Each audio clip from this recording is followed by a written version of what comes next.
Достар, сәлем. Келесі выпускқа қош келдіңіздер. Жалғастырайық. Мына жерде бізге соңғы видео мынау болған, кішкене кринжовый видео болды. Достар, кішкене бөліп жасаймын енді осылай. Бір күнде бір видео түсіріп, себебі оңай болып жатқан жоқ. Бұның барлығы өте көп эмоция кетеді. Көп эмоция кеткенімен көп энергия кетеді.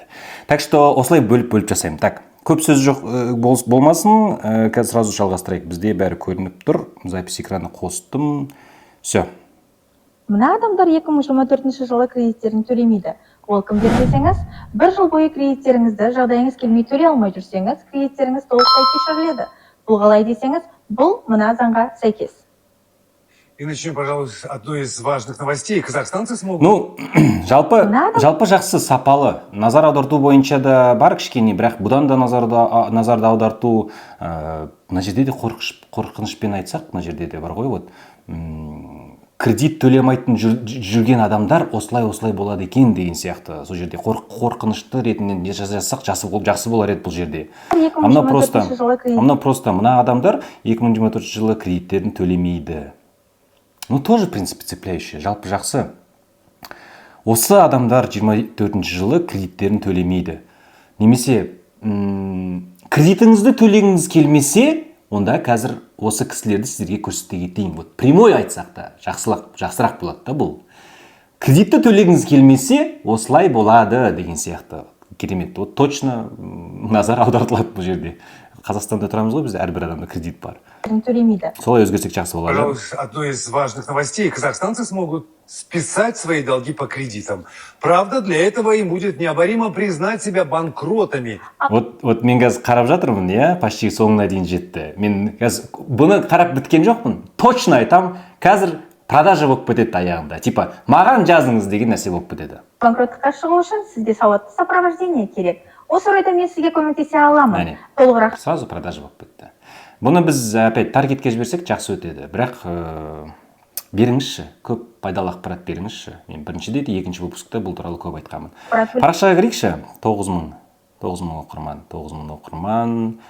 Қаралым сандар сәйкес емес. Мен ұзақ айтпаймын мына жерде. Гифке қатысқан шығарсыз. Гифке ешқашан қатыспаңыздар, достар. Все. Ол туралы мен көп айттым. Өзгертіңіз кішкене, мына видеоларыңыз қайтаран қаралым жинамай жатыр, себебі гифке қатыстық. Болды, қарапайым нәрсе. Жаңа парақша ашамыз, болды. Анадай сұрақ қоймаңыздаршы, типа, ойбай, мына парақшаны нетіп қалды, енді бұжып аудитория бар ғой, жалғастырсам болам. Жоқ. Сосын, жойып тастайын ба, онда олар не істеймін? Ештеңе тастаңыз, болды. Тастайсыз да жаңа парақшаны бастаңыз. Жарайды. Білім болсын, иә? Білім болсын. Жаңа парақшаны бастағаннан кейін сіз ол жаңа парақшаға 6, 8, 9 рилстар салып тастайсыз, бір күнде емес. Салып тастағаннан кейін ескі парақшаңызда сториста айтасыз. Қыздар, достар, мен осы жаңа парақшаға өттім. Жаңа парақшаға өтіп жатырмын. Жаңа парақшаға көштім деп айта бересіз. Солай кім қалды мына парақшада, сол жаққа жібересіз. Все. Так, let's go next. Продление жасап ақшаны шашып. Егер де сен опять чық-пық-пық-быш-дыш, тым естілмей жатыр. Не деп айтқанымызда. бір себептермен қажеттіліктер. Хотя бы субтитрі жақсы жерге қойдық. Оқылымды жерге қойдық. Заңы оны төлей алмай жүрсе, үстіне процент қосылып кетеді деп. Және де менің туған туыстарым мазасын алмасын деп, счеттарым арестқа түспесін деп, ай сайын продление басынан түсінейікші. Так, тұра тұрыңыз. Продление жасап ақшаны шашып. Егер де сен белгілі продление жасап ақша немене?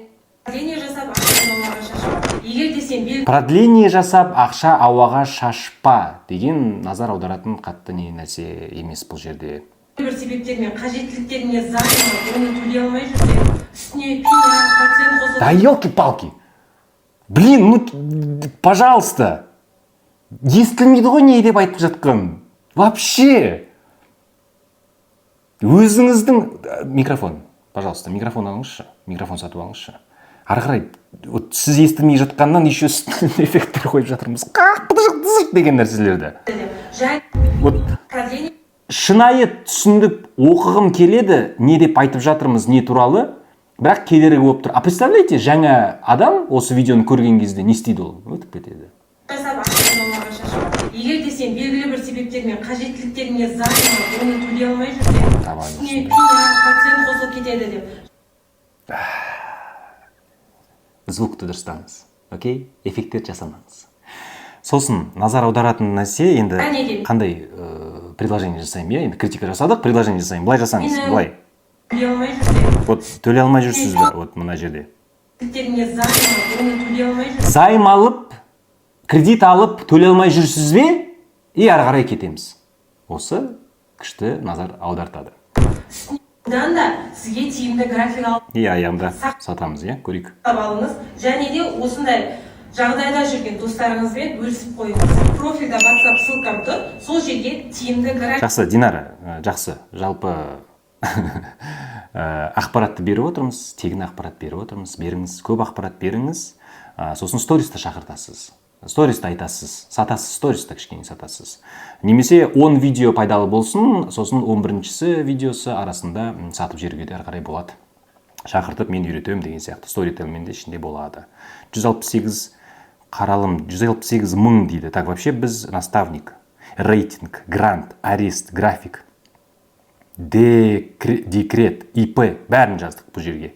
Істің адамы 500 істің адамы 500 плюс студент табысқа шығардым. Табысқа шығарып жатырмыз, наставник, кішкене бір нақты нәрсе жоқ та бұл жерде. Мен осыны жасаймыз, осыны үйретемін. Осылай болады деген сияқты. Қысқаша нақты түсіндіретіндей болса. Мынау не жинады?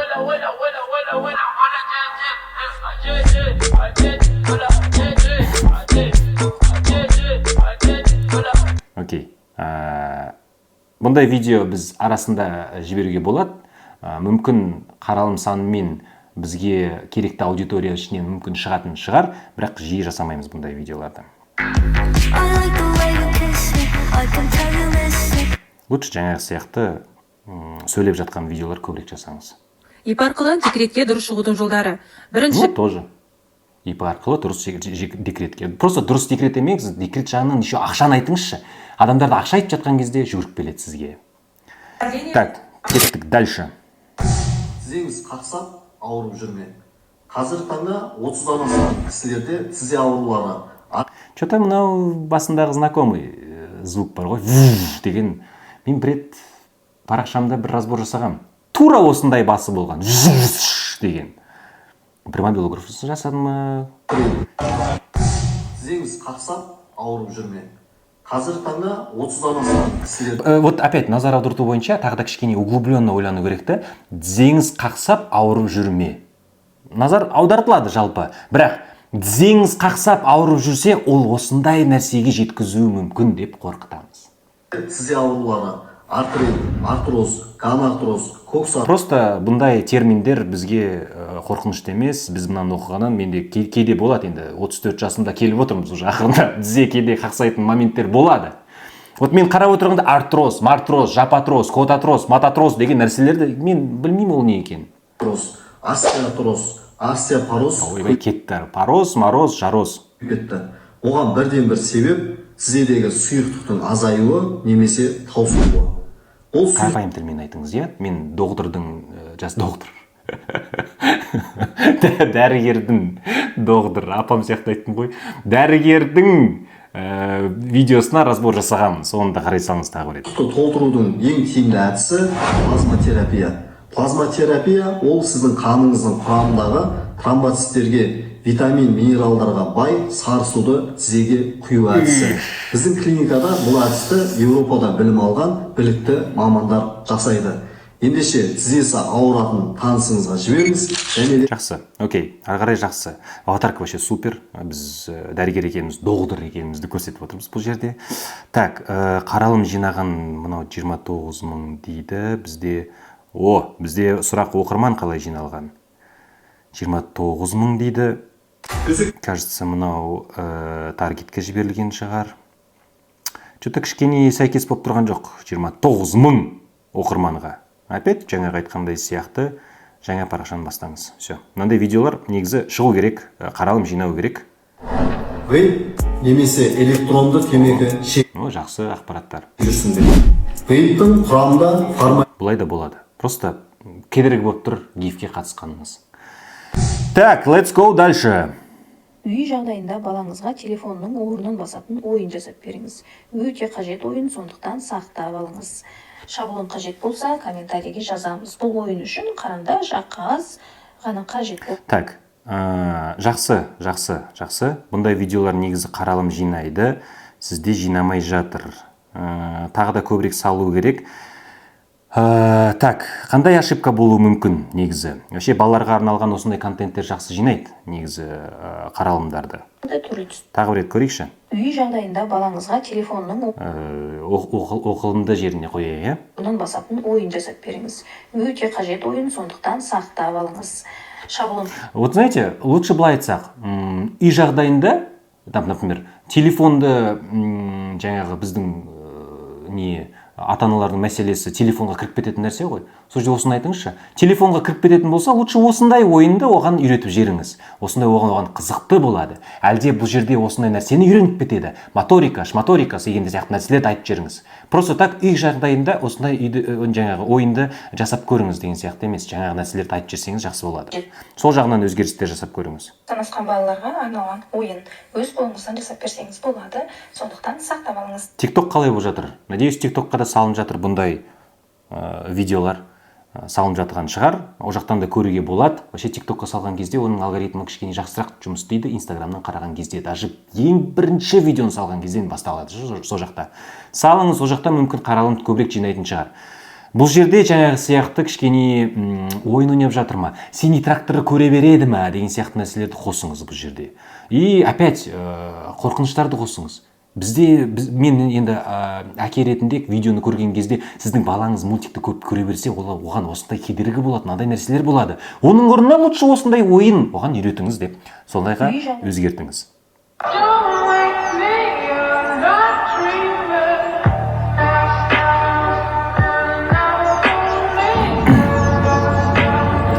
Жақсы, Жомарт мырза. Білмеймін.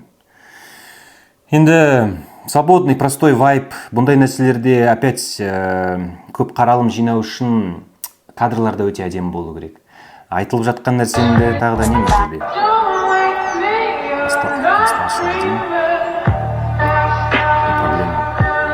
Вот субтитрді әр түрлі жерге қойғаннан адамның көзі үстіп жүгіріп тұрады да, көп жерге үстіп астына үстін қарайын ба, өздейіп келесін де, мына жағында ма, астында ма, үстінде ма деген сияқты. Субтитрді қойсаңыз, бір жерінде тауып аласыз да, тек сол жерге ақырындап қоя береміз. Сол дұрыс болады. Сосын, енді простой видео. Бұндай видео лотерея сияқты. Кейде атып кетеді, кейде атпайды деген сияқты.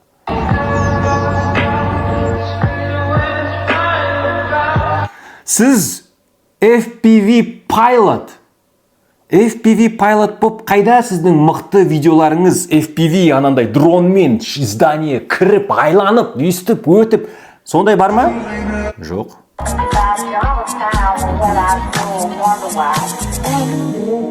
Вот, мынандай видеолар керек. Кішкене монтаж жағынан да кішкене сабақтар керек сияқты сізге.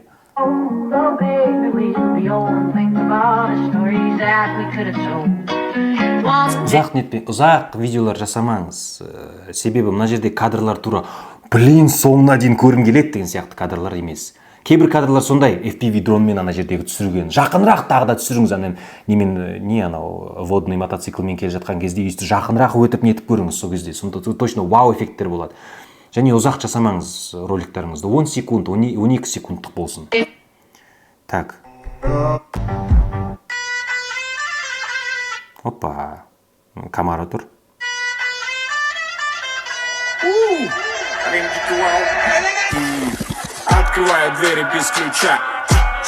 Блин, FPV дронщиктердің сіз видеоларын көрдіңіз ғой, Жомарт мырза? Там же капец вообще, бұлай ішіне кіріп, өтіп, машиненің терезенің ішіне кіріп, ар жағынан өтетіндегі сияқты. Вау эффект керек. Вау эффект керек бізге.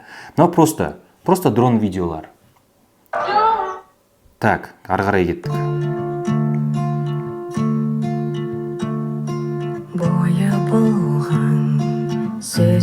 Так, короче, мобилограф, да? Еще бірақ видео, да?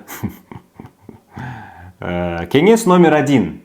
Тағы да 30, 40, 50 видео түсіріп салыңыз. Не деймін мына видеодан енді? Просто өзіңіз үшін жүріп жатқан парақша шығар. Опять, мобилографтарға көп кеңес мен сіздерге айтқанмын. Бұл жерде, не деген керемет кадрлар деген нәрсе жоқ. Бірақ, аттың кадры жақсы әдемі болып тұр. Былай істеу керек.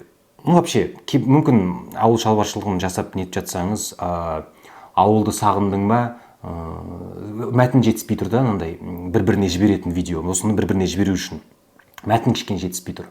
Мына жерге жазып жерсеңіз, ауылда өскен досыңа жібер, немесе ауылды қатты сағындым деген сияқты бір триггер болу керек та бұл жерде, ойлану керек.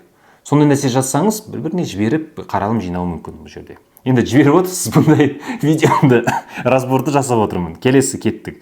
Қайда болды? Мынау болды, келесі. Еңбектеу бала үшін не себепті маңызды? Өйткені Окей. баланы дұрыс еңбектеген кезде миының алдыңғы бөлігі жақсы жұмыс жасайды. Яғни Опять өзгертеміз, назар аудартатындай. Сіздің балаңыз әлі күнге дейін еңбектемесе, осылай болуы мүмкін деген сияқты. Немесе ерте жүріп кетсе, еңбектемей осылай болады деген сияқты. Қорқытыңыз. Қорқытсаңыз, біз точно көреміз бұл видеоңызда. қолын кезек Субтитрі жоқ, субтитрі вообще жоқ. 50% адамдарға айттық. Сендер көрмей қойыңыздар. Сіздер дыбыссыз көретіндер ғой, иә? Сіздер көрмей қойыңыздар. Сізге бұл ақпарат керек емес деп тастадық. Субтитрі қойыңыз.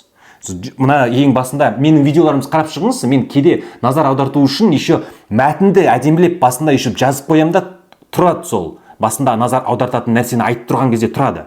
Еңбектеу, жоқ, қатты назар аудартпайды, мен жаңа айтайын дегенім. Еңбектеу неге маңызды деген сияқты емес.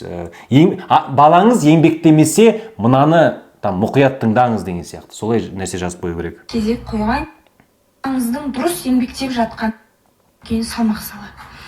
Сондықтан Так жалпы бұндай контент жаңағы қарапайым тілде өйстіп жеткізіп жатқан жақсы, мәтінсіз болсын, динамикасы жоқ болсын да, кейбір кадрларды қосып қойсақ еңбектеп жатқанында жақсы болар еді арасына. Бірақ былайда сөйлеп отырып жатқанымызда жақсы. Просто бұл жерде сөйлеп жатқан кезде қатты назар аударту керек. Айтып жатқан нәрселерге. балаңызды шезлонгқа жатқызбаңыз. Так, мен нені фокусированияны ұмытып кеттім басуға. Так, мынау не? Балаңызды шезлонгқа жатқызбаңыз. Неге баланы ұзақ Күшті, керемет, күшті. Эксперимент ретінде мен әрқашан айтамын, Адам Моссери директорды айтқан, эксперимент жасаңыз, біреуінде біз былай өзіміз түсірдік, мына жерде өзімізді осылай қойып жатырмыз, керемет. Мынау да жақсы. Бірақ мәтін жетіспейді, окей, жазыңыз тоже, сол да жетіспейді. Жалпы жалғастыра беріңіз, просто жаңағы моменттерді жасап, ары қарай қаралым жиналады, өте аз салдыңыз видео, салыңыз, көбірек салыңыз.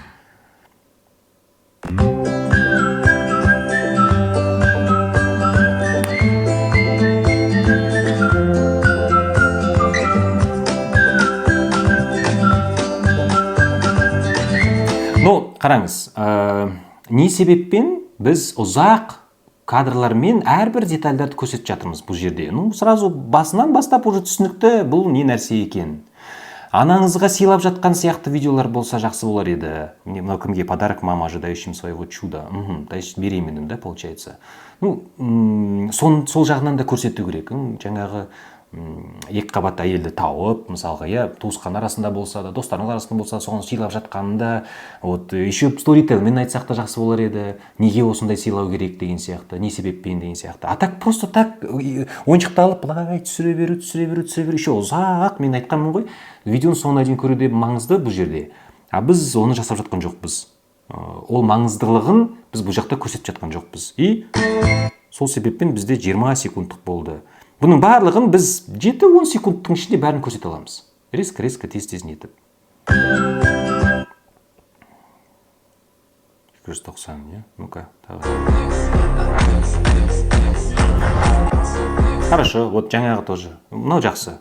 Қысқа видео, келесі арасында салып қойға. Осы қысқа видеолар туралы сізге де айтайыншы, трендтің нәрселерге бар ғой. Былай болу керек. 10 видео сізде жоспарланып сөйлейтін эксперттік видеолар болсын, арасында сторителлмен көп уақыт сіз бөлетін, жасайтын, сценарий алдын ала жасайтын деген сияқты жоспарлап болсын. Ал 11-ші видеосыны осындай сала салайық просто. Контент болсын, сала салайық. Мүмкін атып кетеді деген сияқты болсын. Бірақ ни в коем случае, кешірім сұрайын. Бірақ ни в коем случае сізде андай болмау керек. 10 видео салу керекпін, осы жоспарладым осы аптада. Оның жартысы бізде қысқа видеолар. 5-ақ минуттың ішінде істелінетін. Анау шаблон ғой, TikTok-тың шаблоны істелінетін. Сондай болмасын. Так, келесі. Не?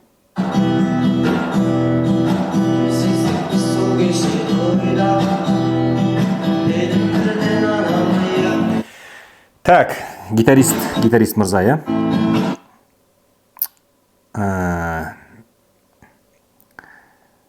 Звук ужасный. Сіз өнерде жүрген адамсыз, сіз өзіңізде мынаны естіп тұрсыз ғой. Звук жоқ, сіз вообще естіліп тұрған жоқсыз өлең айтып жатқаныңызды. Акустиканы жақта ужасный болып жатыр, сол жағынан дұрыстайсыз. Былай мәтінді жазып тастамаңыз. Өзіңізді көрсетіңіз ойнап жатқаныңыз. Әне артында тұр негізі, артында тұрсыз. Мына жерде көрініп тұрмын. Өзіңізді дұрыстап көрсетіңіз. Жарықты дұрыстап қойып деген сияқты әдемілеп. Природаға шығып нетесіз бе? Микрофон жетіспей тұр мына жерде дыбысы дұрыс болу үшін. Мыналарды сіз лучше жаңағы мысалы караоке ретінде шығарыңыз. Караоке ретінде бір-бірден естіп, бір жолмен немесе екі жолмен де сөйлеммен естіп шықсын ақырында бір-бірден. Сонда адамдар да бұны қайталап мүмкін өлеңді айтып нететін шығарсыңдар. Былай просто так былч еткізіп, кавер мынаны не жаздық, мынаны жазғанымызбен адамдар осыған жүгіріп келеді ме? Біледі ғой сіздің парақшаңызда шығып жатқан бұл видео. Ешкім ұрлап кетпейді мынандай видеоды точно. Сол жағынан дұрыстаңыз, окей? А вообще бар ма анандай видеолар? Жаңағы отырып, кәдімгідей. Дым көрінеді. Короче, былай істеңіз, опять, мықты гитаристерді табыңыз, олар қалай түсіріп жасап жатыр, солай түсіріңіз, короче. Кеттік ары қарай. Дальше. Тебя манит моя манит только не любовь, тебя манит только запах дорогих духов, тебя манит и не парит вообще ничего, голова забита тряпками Луи Виттон, тебя манит моя манит только не любовь. Так, Жадыра ханым, сіз өзіңіздің видеоңызды көріп тұрсыз. Сіз әрине тамақ жасайтын видеоларды көрдіңіз, анандай етті тұрған кезде, қолып соғып қалған кезде ол ет шашылып кетеді деген сияқты нәрселерді. Соған ұқсатып жасаған шығарсыз. Мынау нешінші видео?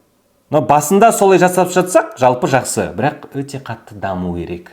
Монтаж жағынан қатты даму керек. Тырысу керек, аналар мықты видеолар түсіреді ғой, жаңағы тамақ жасап жатқан деген сияқты деген нәрселермен. ASMR болсын, сол жағынан нету керек. Мына жерде енді құрметті көрермендерім, сіздерді көріп отырсыздар. Мына жерде вау, күшті керемет деген нәрсе жоқ. Ал біз озвучкамен түсіндіріп жатсақ, ар жағында ол уже басқа категория видеосы болады. Ол бізде рецепт видеосын біз түсіндіріп жатырмыз. Мына жерде просто андай нарезкамен. А еще қараңыз, түсіндірейінші. Сізге де көріп отырсыз, кім дәл осы Жадыра ханым емес, сіздер де көріп отырсыздар. Мына видео бізге қазір екі категорияға бөлінейін деп тұр. Біріншісі, ол рецепт видео болып жатса, рецепт видео қандай болу керек? Әрбір там түсіндіріледі, осыны істедім, былай жасап көрдім, мынаны неттім, осыны салдым, мынаны саласыз, осынша грамм, мынаны нетесіз деген сияқты біз түсіндіріп, и кадрлармен көрсетеміз. Екінші видео, ол эстетика жағынан әдемі видео болу керек. Эстетика жағынан чук-чук деген сияқты. Кейде байқайсыз ғой сондай видеолар. Сізде де TikTokта шыққан, рилстарда шыққан сондай әдемі видеолар. Әдемі видеолар сондай шыққан. Соған ұқсатып жатсақ, бұл оған жетпей тұр. Вообще жетпей тұр. Мынау сол екінші категорияныкі. Оған вообще жетпей тұр. Так что озвучка жасап нетіңіз. Открываю двери без ключа. Жадыра, дұрыстап ойластырыңыз, өзіңіздің контентіңізді. Мен не жеткізіп жатырмын? Мен эстетика жағынан көрсетіп жатырмын ба? Жоқ, оған точно жетпей жатыр. Мен рецептті үйретіп нетіп жатырмын ба? Ол да бұл жерде жоқ. Сол жағынан ойланыңыз. Let's go дальше.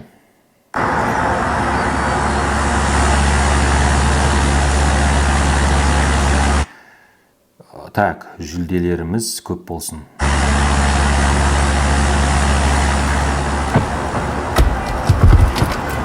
Так, Ермаш мырза, 3D бойынша жұмыс істейсіз, окей, даже мынаған да разбор жасайыншы. Өте ұзақ басталып жатыр. Адамдар күтпейді, ой, не шығып жатыр ана жерде деген сияқты, өткізіп жібереді. Сосын медальдар құлады, ол кішкене енді біздің көзімізге жаңағы вау, қызықты болды деген сияқты нәрсемен, ол сосын бірақ кетті. Оған дейін адам жетпейді, сол кезге дейін жетпейді, ол өткізіп жібереді. Сол себеппен бірінші медальдардан құласын, сосын өтсін деген сияқты сол моменттерде.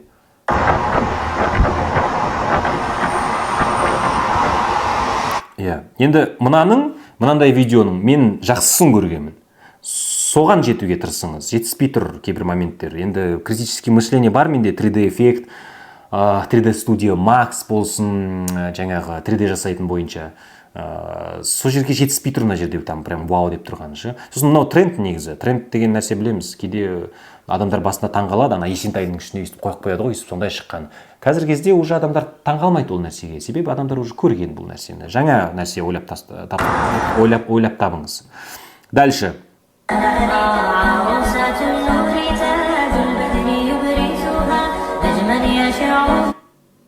Мынау Синабон сияқты болды ғой тура. Асықпай, істеп, жағып, асықпай, ана несін жағып. Ну, опять, сол разборымды көріңізші. Кімдікі бұл? Айдана ханым. Қараңыз, қанша? 8 секунд біз майын жағып жатырмыз. 8 секунд жағып жатырмыз. Еще эстетика 0 бұл жерде. 0. Жарайды, по 10-бальной шкале мүмкін 1-2 бар шығар. Бірақ енді бұл жерде прям ойбай, жағып жатыр, тағы ұреттім, ұзақ жақсыншы деген нәрсе жоқ бұл жерде. Мен бірінші ма, екінші разбордан Синабон бойынша айтқам бұның барлығын. 8 секунд жасап жатырмыз. Бітті, адам шығып кетті, все. Бұндай нәрселер тез істелінеді. Шық жақтық и сразу келесі кадр. Қандай кадр?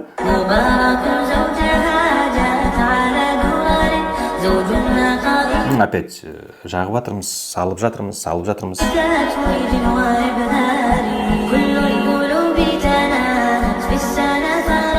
Жоқ, өте ұзақ. Тура жаңағы бұның алдында айтқандай, эстетика бойынша біз видео жасап жатсақ, ол бізде жоқ бұл жерде. Рецепт жасап жатсақ та бұл жерде жоқ. Екі нәрсе жоқ. Вообще жоқ. Сол жағынан ойластырыңыз, иә? Мен бұл видеомен, мен мына видеоны салғанмен адамдар не көреді деген сияқты. Әрине мындай ой болмасын. Олар көреді қалай мен күшті әдемілеп жағып жатырмын, сосын ана нәрсені білмеймін не ол үстіп ұматып нетіп жатқанымды жоқ. Олай көрмейді. Рецепт болып жатса айтыңыз. Рецепт бойынша мынандай нетесіз, осылай нетесіз. Иледік қой, ана нанды иледік қой, кстати, оны да көрсеткен жоқпыз. Процесс полностью нетіп тастаған.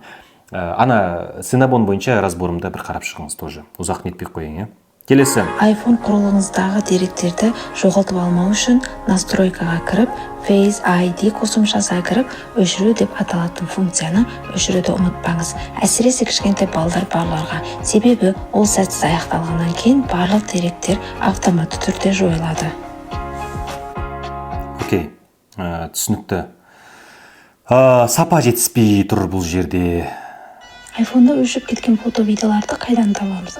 Еще даусыңызды кішкене шығарып айтыңызшы. Мынау, кажется, енді балашаға бар шығар, сол себеппен сіз басқа комнатаға барып, iPhone-да өшіп кеткен фото-видеоларды қайдан табамыз деген сияқты нәрсе шығар. Табыңыз бір жерді, қай жерде сіз айғайлап, даусыңызды шығарып айтасыз. Маған тіркеліп, лайк басуды ұмытпаңыздар. Фото-видеоны өшіріп тастағанда ол недавний удаление деген жерге түсіп, ол түскін сақталады. Ал енді недавний удаление деген папкадан өшіп кетсе не істеуге болады? Ондай жағдайда Google-ға кірем. Қай жерге басып жатырмыз, тоже қойың. Вообще, бұндай видеолар туториал бойынша менің ең астындағы видеоларым көріңізші. Мен кезінде көп туториал видеолар жасаған, қай жаққа басамыз, нетеміз деген сияқты. Еще техноблог парақшамды көріңізші. Вот сол сапалы. Басқа эксперттердің қалай олар сапалы ретінде, сапалы деген не? Мынау бізде вот үстінде тұр. Мынаны кішірейту керек, көріп тұрмыз, иә? Мынау бүкіл экранға емес, кішірейтіңіз мына жерін. Ыңғайлы адам қабылдайтын ақпарат болу керек, иә? Мен айтқанмын. Сол жерге кішірейтіңіз. Аккаунтыңызды жазып, сол сайт. Қай жерге басып жатырсыңыз, тоже айтыңыз бұл жерде. Так, назар аударту бойынша iPhone-да өшіп кеткен фото-видеоларды қайдан табамыз? Мына жақта вообще сәйкес емес картинка, соған сәйкес қою керек. Вот. Ну, мынандай видеолар қазір кезде қатты атпайды, себебі адамдар бұндай видеоларға қатты үйреніп болған. Сіз сцена жасасаңыз, анандай күшті жасайды ғой. Айгүл, осы өшіп кеткен фото-видеоларды қайдан табамыз біз? Қазір мен саған айтып беремін деп айтады ғой, например. Күшті өтеді. Орыстар солай көп жасайды, сондай контентке өтіп көріңіз. Так, let's go. Дальше. Эко-трусикке тест жасап көреміз. Ол үшін эко-трусиктің ішкі сіңіргіш қабатын ашып дайындап аламыз. Эко-трусик деген не? Біз білмейміз эко-трусик деген не. Тест үшін мен 50 мл су алдым. Әдетте бала бір рет Ұзақ. шыққанда 30-40 мм дәрет шығарады. Көріп тұрғандарыңыздай Вообще керексіз музыка тұр артында. Вообще музыка қойсаңыз артына, и сіз сөйлеп жатсаңыз озвучкамен болсын немесе камераға. Бізге анандай музыка ешқашан қоймаймыз. Өлең айтып жатқан. Бір-біріне кедергі болып тұр. Анау артында өлең айтып жатыр, сіз мына жақта сөйлеп жатырсыз. ылғалды бірден өзіне сіңіріп алып жатыр. Және ешқандай ылғалды өткізіп жіберіп жатқан жоқ. Экотрусиктер ылғалды 80-90%-ке дейін сіңіреді. Және өзінің су өткізбейтін қабатының арқасында ылғалды сыртқа өткізіп жібермейді. Ана столда көрсету не емес, сіз былай істемейсіз бе? Помните, реклама, прокладканың рекламасын болады ғой. Прокладканың рекламасында, памперстің рекламасыларында да олар өйстіп жаңағы суды бірдемен етеді де, сосын қағазға алады да өйстеді де көрсетеді жоқ екен. Солай көрсету керек. Сосын ұзақ болды бұның барлығы. Бұның барлығын тез қысқартып, тез жасауға болады. Ұзақ жасамаңыздаршы бұндай процесті кішкене көрсетіп жатқан кезде. Байқағандарыңыздай, экотрусик сыртқа ешқандай ылғал шығарып Жақсы, экотрусик күшті нәрсе. Көріп тұрмыз. Шақ видео түсірдік, тағы да 100 видео түсіріп тастаңыз да салыңыз. Жеткізіңіз, не экотрусик қай жағынан көмек береді. Жай ғана өтпейтінін айттық. Қандай мәселе шешеді? Қандай мәселе шешеді? Мен көп естігем, памперсті көп кисе, сосын балада өскеннен кейін, қыздарда, балада болсын, оларда мәселелер шыға бастайды. Жаңа урология жағынан, гинекология жағынан. Солай қорқынышты ретінде айтып, сосын айтыңыз. Мен керемет өнім таптым. Экотрусики деген нәрсе. Ол осылай болады, былай болады деген сияқты. Мына өнім қандай мәселені шешіп отыр, соны айтыңыз. И сосын осылай көрсетуге болады арасында. Так, кеттік келесі. Мына затты бұрыннан неге үйме алмағанмын. Бұл вентилятор 75 градуста бөлмеңізді салқындатып береді. Жазда Жақсы. Күшті. Ыстықта сіздер үшін бұл таптырмас құрал. Вентилятор өте сапалы жасалған және ыңғайлы болып келеді. Вообще, қазіргі кезде бүкіл Қазақстан бойынша да кішкене аномальный ыстық жара болып жатыр ғой. Басында да назар аударту бойынша айтып едік, сіздерде де шаршап кеттіңіз бе? Мына ыстықтан үйдің ішінде кондер жоқ болып жатса, қарапайым керемет күшті өнім қазір сіздерге көрсетемін. Немесе таптым деп айтсақ, сол назарды көбірек аудартады. Жеп-жеңіл бөлмеде жақсырақ аудартады. Бөлмеге ешкімнің көмегінсіз өзіңіз қалған бәрі жақсы. Қалған керемет, кадрлар өзгертіп жатырмыз, түсіндіріп жатырмыз, күшті керемет. Және табиғи жолмен мынаған қараңыздаршы, қалай күшті салқын беріп тұр. Мен үйде емес, далада салқын жерде жүргендеймін. Ең бастысы ол өте сәнді. Кез келген интерьерге үйлесе береді. Дәл бүгін заказ берсеңіз, өте төмен бағада. Гүлнұр, жақсы. Ары қарай сатып жібердік. Жақсы. Видео жақсы. Так, 24 мың. Мен, как всегда, нені тексеріп жатырмын. Бізде 26 мың оқырман қаралым саны сәйкес болмай тұр. Кішкене. Мүмкін гифке қатысқан шығарсыз. Мыналар 30 мың қаралым жинаған. Мынау не? Мынау совместный. Так, ладно. 145 мың. Все, 1,5 миллион бар екен. Все. Арқаңызды жетіп беретін чудо тап. Хорошо, все. Значит, скорее всего, өзіміз жинадық бұл нені. Жақсы, видеода мәселе жоқ. Просто кішкене назар аударту жағынан дұрыстап ойластырып нетіңіз. Мынаны сіз көрінбейді. Мынау не, мәшіненің аккаунты ма, не мынау? Мәшінені көрсетсеңіз, сториста сосын көрсетесіз. Мына жерде айтасыз ол туралы. Мәшінені мына жерге қойып тастамаймыз. Өзіңіздің күшті әдемі жүзіміңізді қойып қойыңыз мына жерге. И жаңағы айтқандай кішкене назар аударту жағынан сәл көбірек ойластырып нетіп жүріңіз. Мәселе жоқ, сізде күшті түсіндіріп нетіп жатырсыз. Супер, молодец. Гүлнұр, молодец. Так, мен не нәрсені ұмытпай тұрғанда 34-ші минутқа жеттік. Пожалуйста. Кім жетті? Кім осы? Дамығым келеді. Мен дамығым келеді, сол себеппін осы разборларды қарап отырмын деген алтыным сол. Комментарийға бір жазып жүрші осы видеоға. Мен оқимын, мен бәрін оқимын, мен көріп отырмын сіздер. Бірінші видеоға жазған комментарий, екінші видео азырақ болды, енді қазір суббота воскресенье. Сіз мынаны көріп жатсаңыз, мен мынаны жойып тастамаймын, кстати. Сіз мүмкін мынаны 1 жылдан кейін көріп отырсыз, жарты жылдан кейін, 3 айдан кейін көріп жатқан шығарсыз мүмкін. Жаза салыңызшы комментарийға, окей? Маған өте ол жаңағы айтқандай, как всегда, мотивация, шабыт та ашылады. Мен соны оқығаннан сол маған энергия береді. Жаза салыңыз, көріп отырмын деп. Так, ары қарай кеттік. Осындай символдарды қалай шығарамыз? Инстаграмға арналған кез келген символдар мен элементтерді стористің өзінен қалай шығаруға болады? Ол үшін Google-ға кіріп, Google символ деп жазамыз. Осы жерден өзіңізге керек Так, символ. окей. Ол символдар не үшін керек? не мәселені шешіп жатырмыз бұл жерде? Неге бұл видео көп қаралым жинау керек? Вообще біз видео жасаған кезде көп қаралым жинау үшін мынандай мәселені бір шешіп жатырмыз, иә? А бұл мәселе көп адамдарда бар ма? Бұл мәселе көп адамдарда болса, онда көп адамдар көреді, сақтайды, там бір-біріне жібереді. А мынау, білмеймін, стрелка анау мынау деген сияқты. Не үшін олар маған керек? Маған керек емес. Мен стрелка жасайын десем, квадрат жасайын десем, мен просто стористің ішіне гифкаға кіремде square деп жазам, немесе стрелка деп, немесе arrow деп жазам ағылшынша, сол жақтан шығады стрелкалар. Мен элементтерді басып скопировать. Ары қарай түсіндіріп жатырмыз. Ары қарай түсіндірдік па? Біз не үшін? Шығып кеттім. Ары қарай біз түсіндіріп жатырмыз ба? Біз не үшін бұны жасаймыз? Вот соны ұмытпаңыз. Вот сіз хотя басында түсіндірсеңіз, осындай стрелкалар осындай нәрсеге көмектеседі. Сізге мынандай болады. Олар қалай жасаймыз? Қазір көрсетемін. Ары қарай сосын біз уже түсіндіріп айтамыз. Қайда бізде? Так. Так, мне это воздух. Ага, міне. Бітетіп аламыз. Мынаған байқап басу керек та астына өтіп кетпеу үшін. Оны түсіндірдік сосын. Инстаграмнан. Ну опять вот, Айнаш, просто так біз түсіндірдік қалай істейді, ал не үшін ол арналған айтылған жоқ бұл жерде. Трендтегі мұқаптарды қалай жасаймыз? Осындай трендтегі мұқаптарды қалай? Ну, Айнаш, бұндай видеолар қазір кезде қатты көп қаралым жинамайды. Себебі адамдар опять айтқандай көп үйреніп қалды бұндай контентке. Тойды бұндай контенттен бізде ерекше нәрсе жасау керек, немесе ерекше жеткізу керек бұл ақпараттарды. Мынаны қалай істейік сценкамен деген сияқты. Жай ғана туториалдар қазір кезде былай просто запись экранымен қатты өтпейді.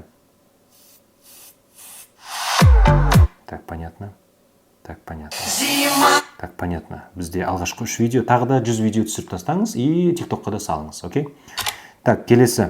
Қазір адам өзінің қажеттісін іздеген кезде, хоть оның услугасы болсын, салон болсын, детский киім. Субтитр жетіспейді. Болсын, барлығын Instagram парақшасын іздейді.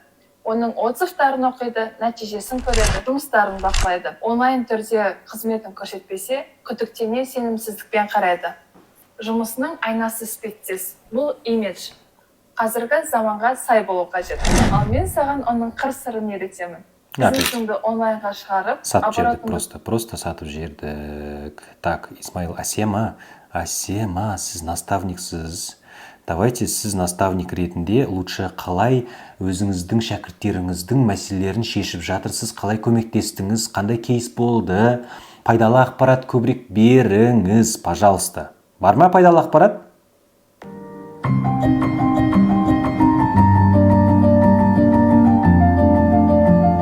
Так. Единственное, что может длиться бесконечно. Ну не.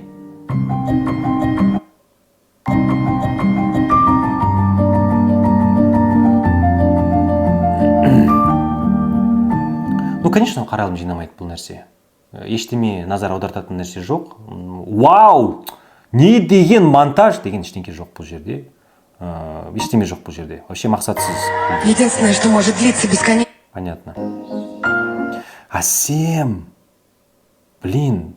Вы чё? Эксперттік видеолар қайда? Эксперт ретінде қайда сіз ашып жатырсыз өзіңіздің эксперт екеніңізді қайда сіз жеткізіп жатсыз? SMM эксперттеріне наставник обучение. SMM эксперттеріне. Асем, кім келеді сізге наставничество? Мен SMM маманы мысалы, иә? Мен не үшін сізге наставник ретінде алу керекпін сізді? SMM эксперттеріне наставник обучение. Не үйретесіз? Жазылып тұрған жоқ. Эксперттеріне наставник үстінде жазылып тұр, астында жазылып тұр. Қандай мәселе шешесіз мына жерге жазу керек? И бірде не жоқ, мына просто сатып жатырмыз. Қазір адам өзінің қажеттісін іздеген кезде, хоть оның услугасы болсын, салон. Ашыңыз, осылай ашыңыз, неше түрлі тақырыптарға көп видео тағы да түсіріңіз, жазыңыз, тақырыптарды ойластырыңыз. Сыртқы контент қандай ол? Сыртқы контенттерді ойластырыңыз. Так, дальше. 60 күндік челлендж. Сәлем достар, мен ағылшын тілі пәнінің мұғалімі боламын. 60 күндік челлендж деген назар аудартпайды. 6-7 жылдай ауылдық мектепте істедім. Педагог модератор санатын алғанмын. Қолым бос кездері Өмір баянымыз айтып кеттік жота. Адамды жүргізіп ағылшын тілін үйреткенмін. Осылай жүргенімде Наргиз, сразу, да? I'm in English English болғаныңызбен көп видео жасайсыз, пайдалы көп үйретіңіз. Ресторанға барған кезде мәзірді қалай сұраймыз деген сияқты нәрселер кетеді, көп контент саласыз. Мына сөзді қалай дұрыстап оқимыз, осылай деген сияқты. Ағылшын бойынша мен еще айтқам, разбор жасағам ғой. Гарри Поттер, там кино, Властелин колец, Наруто, мынау деген сияқты видеоларда ағылшынша не деп сөйлеп жатыр, солардың аудармасын айтып, нетіп, солай қызықты қылыңыз. Мынау деген жай ғана өзіңіз туралы айтты, мен осылай неттім деген сияқты керек емес. Олай адамдар келсін, сосын солар сұрасын сізден, Наргиз, осы Наргиз кім екен? Сондай туындырсын, жаңағы сұрақтар болсын. Қалай үйретеді, күшті үйретіп жатыр, мына жақта күшті пайдалы ақпараттар беріп жатыр. Блин, осы Наргизді оқу керек еді деген сияқты нәрсе болу керек. Hi guys, ағылшын тілінде піскен қайнатылған жұмыртқаны біз boiled egg деп айтамыз. Істесеңіз дұрыстап істеңізші. Анау не? Жартысын біз айттық та, сосын кесіп тастадық та, жаңа нәрсені жасадық. Қайтаран түсіріңіз, қайтаран айтыңыз. Дұрыстап жасаңыз, сапа деген осы жерде басталады. Осы детальдар, кішкентай детальдар осы жерде маңызды. Осылай сіз өте мықты ағылшын бойынша экспертті көрдіңіз ба? Осылай ол бірдемені жазып айтып тастайды да, кесіп тастайды, сосын boiled деп айта алады деген көрдіңіз ба? Мен көрген жоқпын. Миллион қаралым жинағандарды ондай арасында көрген жоқпын. Четко монтаждарына. Сондай монтажды үйреніңіз. Қалай олар жасап жатыр, солай жасаңызшы монтаж жағынан. Eggshell деп айтамыз. Енді қайнатылған жұмыртқаны тазалау peel and egg болады. Яғни жұмыртқаны тазалау деген сөз.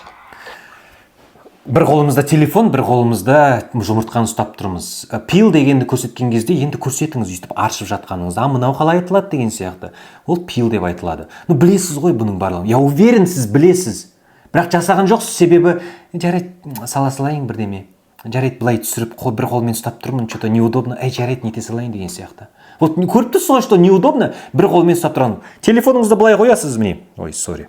Телефоныңызды былай қоясыз, мына жақта жұмыртқаны ұстап тұрып, немесе өзіңізді түсіріп тұрасыз да, мынау негізі жұмыртқаны уже пісіріп болғаннан кейін, шыққаннан кейін не деп айтамыз? Хотя бы солай жасайықшы.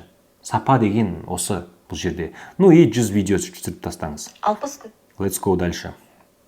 Сіздерге WeChat сайтын кішігірім көрсетіп өтейін. Мына жерде люкс косметика сататын Мен басқа парақшаға кіріп кеттім бе? Жоқ, мен әлі сол парақшадамын. Все, понял. Сұраған косметика. Мен ойлап қалдым, Наргиздің ары қарай видеосын көріп отырмын деп, я подумал, что ол не салып жатыр уже, WeChat'ты қалай жасаймыз деп. Sorry. Сіздерге WeChat сайтын кішігірім көрсетіп өтейін. Мына жерде люкс косметика сататын поставщиктен сұраған косметикалар. Мұнда Kiko'ның блесклі губы, Tom Ford'ың палеткасы мен парфюмі және Estee Lauder'ның тоналкасы. Осылай продавецқа жібергеннен кейін сізден қандай түрін, тоналканың тонын, барлығын өздері сұрап алады. Тағы да көрсетіп кететін нәрсе бұл енді бижутериялар. Упаковкасымен, документімен, пакетімен барлығымен жүреді. Меру, қараңыз, сіз бұл жерде ары қарай түсіндіріп жатырсыз, жеткізіп жатсыз адамдарға, что осылай поставщикті WeChatпен өнімдерін бәрін сұрап алуға болады, көруге болады деген сияқты. Бірақ басында, представьте, что сіздің видеоңыз, вот бәріміз сіздің видеоларыңызды жаңа адамдар көреді. Кез келген видео рекомендацияға шығады. Кешірім сұраймын. Бұндай моменттерді мен қимаймын, көп уақыт кетеді ол үшін монтажда. Қараңыз, сіздің видеоңыз кез келген видео салған рекомендацияға шығады. И представляете, бір адам отыр, который рекомендацияда осы видео шығып қалды. Мен отырмын, например, мен СМ маманымын, өзім парақшамды жүргіземін деген сияқты, мына видео шығып қалды. Сіздерге WeChat сайтын кішігірім көрсетіп өтейін. Мына жерде люкс косметика. WeChat сайтын кішігірім көрсетіп кетейін. Зачем маған WeChat сайты? Маған керек емес. Біз осы жерде айтып жатсақ, неше түрлі Қытайдың сатылып жатқан өнімдерін осылай қымбат сатып жатқан. Біз поставщиктен ала аламыз. Міне, мен поставщиктің WeChat'ын аштым. WeChat деген ол жаңағы мессенджер, Қытайдың мессенджері. Кім білген жоқ мысалы. Бәрі білмейді, потому что бәрі білмейді. Тез айтып жібереміз еще бұл моментті. WeChat'тың история компанияны айтып кетпеңіз бұл жерде. Сол жерде айтамыз, міне қараңызшы, осындай өнімдер мына жерде осынша тұрады. Міне поставщиктен бәрі бар, поставщикте сөйтіп бастасақ, вот, солай дұрыс болады. Pinduoduo WeChat. Қаралым жинаған видеоларымыз бар екен. распаковка неше түрлі, вот солай үйретіңіз. Сосын не сатамыз біз? Товарды Қытайдан алып, тегін Инстаграмда клиент әкеліп сатуды үйретемін. Вот кейстерді салыңыз, кейстерді саламыз, кім сөйтіп сізден үйреніп алып ақша тауып жатыр, соған адамдар жүгіріп келеді. А ондай кейс болмаса, ондай кейс жасау керек. Вот, неше түрлі, мына жақта күйеуім Пиндодадан заказ бермеші, бізде уже бәрі бар. Мен жоқ, әлі бәрі емес.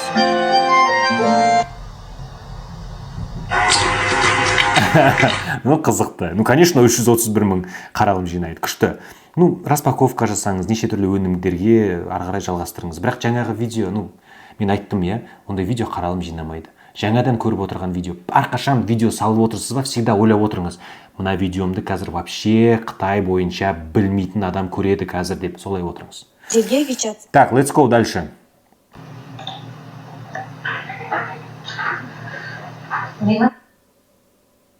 Өте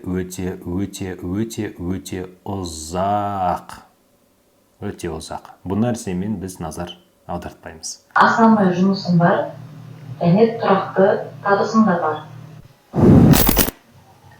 Жұмыстан кейін осылай өзімнің ноутбугіммен уақытымды тиімді пайдалану мақсатында декретке консультация, ИП ашу, ИП жабу, арест шешу, жұмыс орнын субсидиялауға заявка жіберу, тағы да басқа осы онлайн түрде.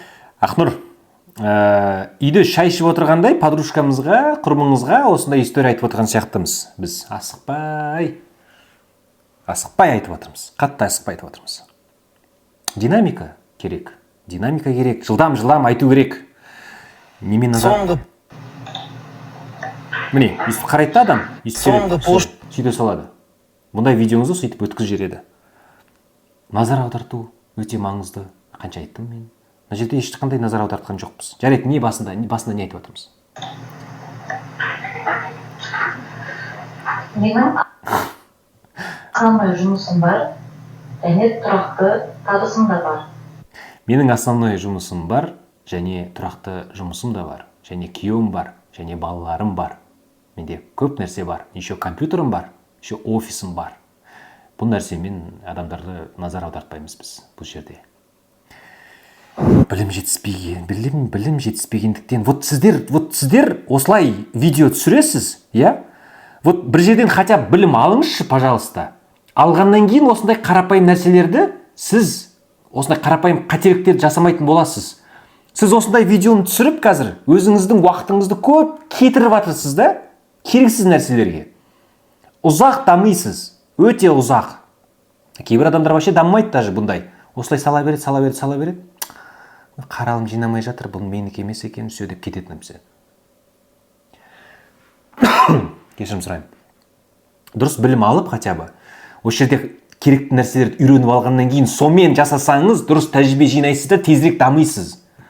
Мынау енді не мынау енді? Что это такое? Мына жақта не? Просто посмотри на это. Просто. Не мынау? Мынаны кім оқиды? Мына ешкім оқымайды ананың барлығын. Ешкім оқымайды ананың барлығын. Просто айланып жатыр. Кім естеді тоқтатып тұрып, ойбай, мына жақта не деп жазылып тұр? Мынаны өткізіп алмаймын, мынаны бірдеме жазылып тұр деген сияқты ешкім қарамайды олай. Просто өткізіп жереді. Білім керек, Ақнұр. Элементарный нәрсе жағынан көп қателіктер кетіп жатыр. Кешірім сұраймын. Так, достар, жарайды, мына видео соңғы болсын, сосын ары қарай ертең уже жалғастырамын. Ертең емес, енді келесі выпускты жалғастырамын, окей?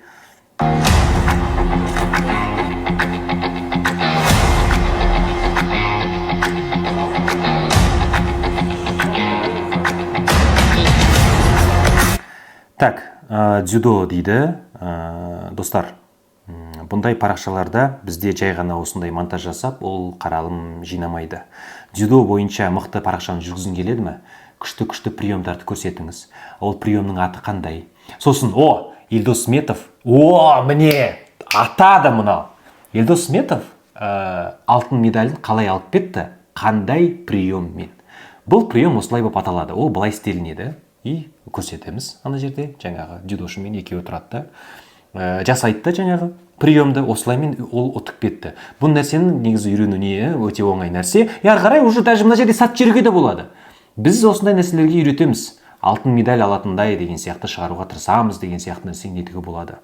Сосын енді біздің аудитория кім бұл жерде? Балаларға үйретіп жатсақ, көбінесе мен балаларды көріп тұрмын. Ата-аналарға да көрсетеміз, жеткіземіз, неге дзюдомен айналысу ол жақсы нәрсе. Неге дәл дзюдомен? Неге карате емес? Неге жай күрес емес? Неге дзюдо? Мен бұйырса өзім балам точно дзюдоға беремін. Ол жақта плюстары көп, мына жақта айтпай қой. Соны жеткізіңіз адамдарға. Сосын қалай мықты тренер екеніңізді осы жерде жеткізу керек, тренер ретінде шығып айтып, жаңағы демонстративно көрсетіп, Елдос Сметов болсын, басқа мықты дзюдошыларды болсын.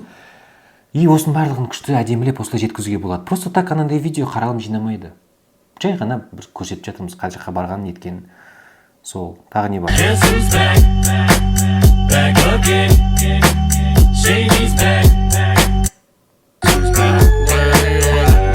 Ұзақ жасамаймыз, ұзақ кадрлар керек емес бұл жерде. Қысқа тезірек көрсетіп жіберуге болады, жаңағы жүгіріп нет жүргенін. Жүгіріп жатқанын адам сразу 2 секундтың ішінде уже түсінеді. Ары қарай уже басқа приемдар жасап жатқанын көрсетейік. Бүгін алғашқы қонақтарымыз Әзербайжан құрама командасы күтіп алуға аэропортқа келіп қалды. Жақсы, бұндай сторителдер де болады. Жаңағы Әзербайжан командасын күтіп алдық, ары қарай айтып жеріңіз қалай болды, тренировка осылай өтті деген сияқты жақсы ары қарай істеуге болады. Бірақ жаңа айтқан кеңестерді жасаңыз, иә, прием неше түрлі көрсету. Иә, болады. Осындай видеоларда болады.